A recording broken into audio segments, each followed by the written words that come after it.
Mane džiovina du balsai, vienas stato rytojų, kitas gesina šviesas, kad nereiktų išeiti. Vienas sako, be kol dar dega horizontas, kitas lyg čia šilta, čia pažįstama zona. Vienas skaičiuoja dienas kaip kilimo takurus, kitas skaičiuoja klaidas, kad nepajudėt būtų saugu. Aš stoviu tarp jų, lyg stoti be krypties, net jų dar baisu, bet baisiau gailėtis nakties. Du balsai, du planai, viena širdis tarp jų.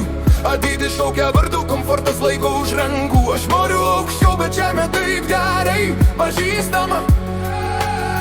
Vienas kelias sparnus, kitas tartum ant sieną.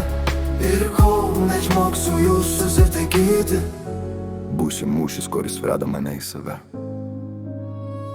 Ateitis kalba garsių, kai sutemsta tylos. Komfortas kalba švilniau, neieškok audros. Bet audra tai aš, kai pradedu keistis, o ramybė tai aš, kai bijau pradėti. Vienas balsas manyje gimsta iš šalčio, kitas gimsta iš lovos, kurioje laikas užmygo.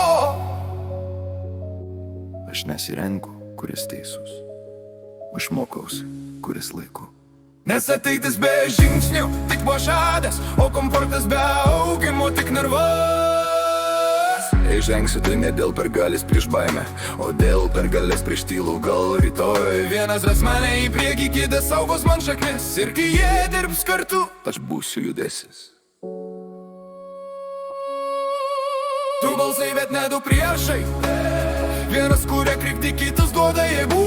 Aš kovoju ne tam, kad palikčiau save vakar, o tam, kad rytoj atpažinčiau save melodį.